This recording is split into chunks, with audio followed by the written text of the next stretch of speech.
After signing a big deal with the Seahawks, Sam Darnold knows he needs to prove himself again. The latest by The Athletic's Michael Silver, the author, joining us right now. Hey, Michael, how's it going? Great, Stacey. How are you? Fantastic. I mean, it's beautiful here in Seattle. We've got mini camp in the rearview mirror, OTAs in the rear view. And I loved your column by Sam. Curtis and I talked about it a bit earlier, just about the potential for Sam Darnold here. And in full disclosure, and it's also my first question for you, I'd spent so much of the offseason just kind of assuming Sam Darnold's not going to touch the numbers he had last year. Sam Darnold's not going to be better than Geno. And then had more recently been trying to challenge myself to think, like, well, why not? I mean, maybe there's potential for improvement. Let's have some fun and try to think about, the different storylines we could be talking about here. But I'm curious, as a writer, as a reporter, what is your own or was your own perception of Sam before your interview? I spent a bunch of time around him in 2023. I was a San Francisco Chronicle columnist at the time, and I was around the 49ers constantly. And, he had some time in his hands during most of the open locker room sessions because he was the backup. Right. And, I remember when he got drafted and all the hype, watched him play in college a lot, obviously. And, he seemed to me, I was kind of looking for signs that maybe he was a broken guy or, was just kind of surviving. But he still, seemed to have a presence about him. And, I think part of that was just because Kyle Shanahan and the coaches really built him up early, almost in a comical way. The first day of training camp, I had a conversation with Kyle Shanahan, and we were talking about the battle between Darnold and Trey Lance at the time for the number 2 job. And Kyle just launched right in and started comparing Sam to Steve Young. And, I covered Steve Young. Kyle's father was his coordinator for part of that. And that's kind of high praise. I was like, whoa, dude, ease up for a second. And then, he clearly – Kyle's enthusiasm kind of filtered out and resonated through the locker room and into the public a little bit. So I knew that was kind of a good thing. And then very early last season, while I was still at the Chronicle, the 49ers, I think in week 2, went up to Minneapolis and played the Vikings, and Darnold played really, really well with, Jefferson got hurt in the game. He was down to like the 4th and 5th receiver and guys that most people had never heard of, and he was just throwing darts and, outdueled Purdy and won the game. And that just kept going. And it's really hard to assess, how I feel about him now, because for 16 weeks of last season, it was like, oh my God, maybe Kyle was right. I'm not saying he's Steve Young, but like this guy's unbelievably, playing at a really high level. And then, those last 2 weeks were jolting. One of them I covered, that playoff game in Arizona. That was kind of a complete team debacle. But, so the question is he going to be better than he was last season? The real question is he going to be better than he was week 18 and in the playoffs? And the answer is, let's pray.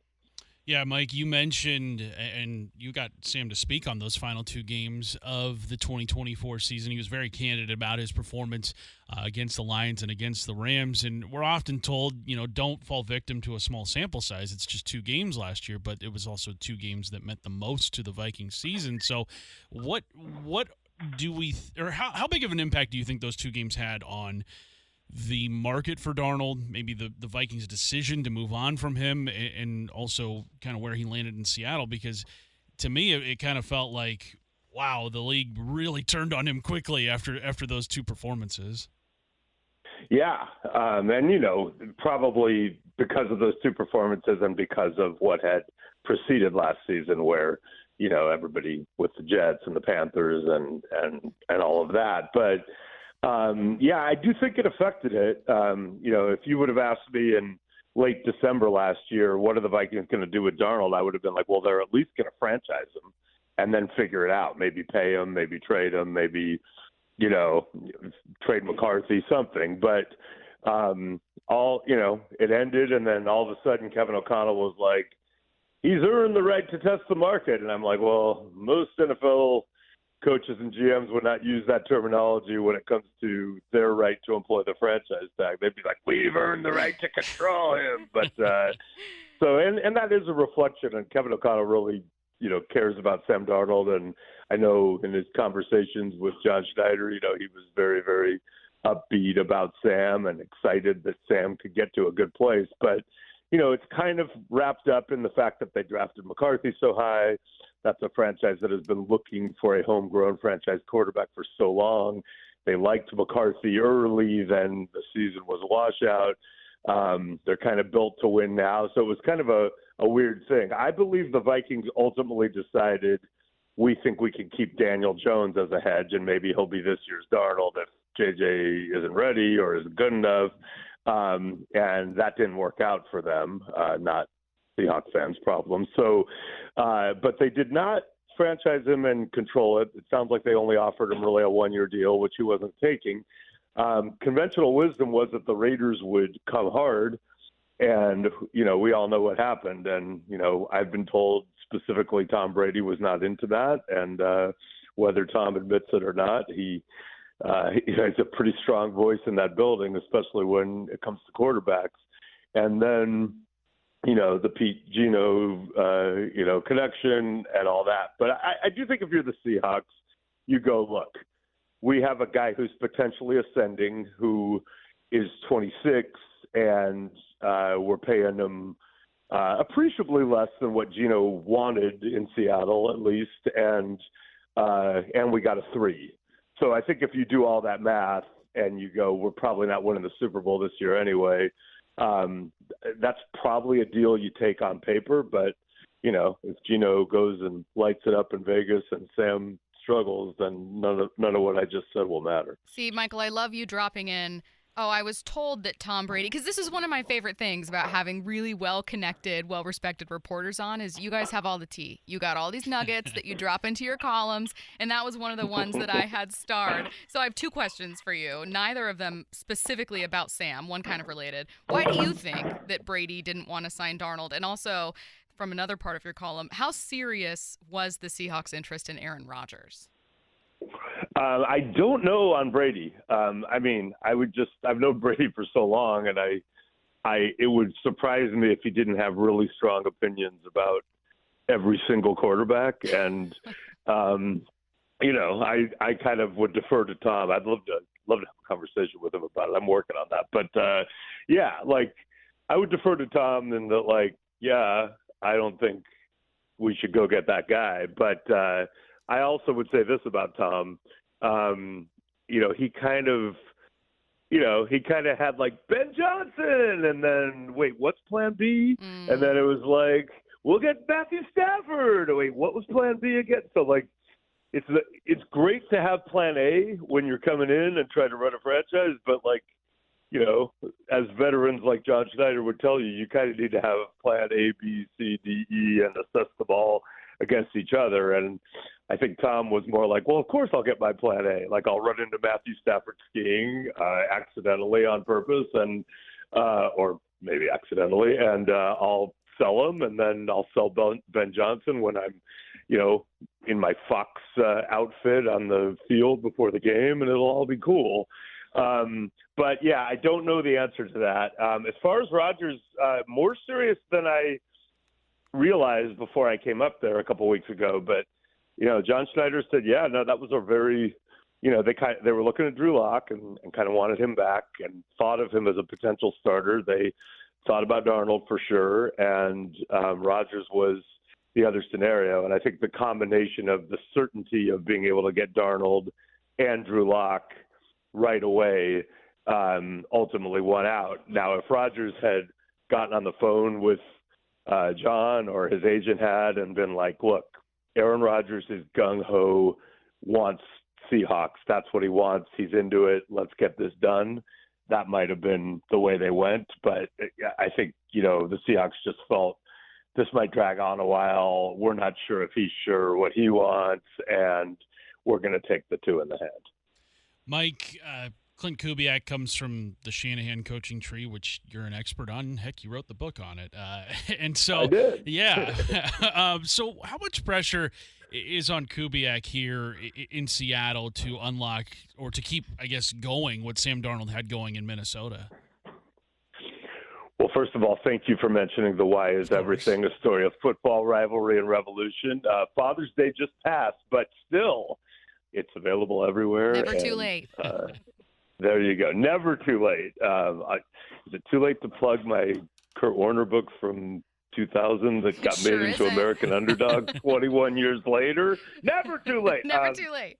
So anyway, thank you for plugging the Why Is Everything. Of course. I'm glad you mentioned Klint because he was obviously part of that staff that I alluded to in 2023. And so I presumably shared a lot of those opinions and also kind of saw Sam get rebuilt confidence-wise, mechanics-wise, scheme-wise, all that. So, that's probably one of the bigger reasons if you're making that decision. You've got a newly hired coordinator who is saying to you, yeah, I know him.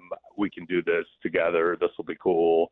And, Darnold is almost universally liked by ex-teammates wherever he's been. And so, it doesn't surprise me that Klint would have a good feeling about bringing him into that locker room. And of course, some would argue that, offensive coordinator position for Mike McDonald is under as much scrutiny right now as quarterback in year two. So together they may have a chance to do some really cool things.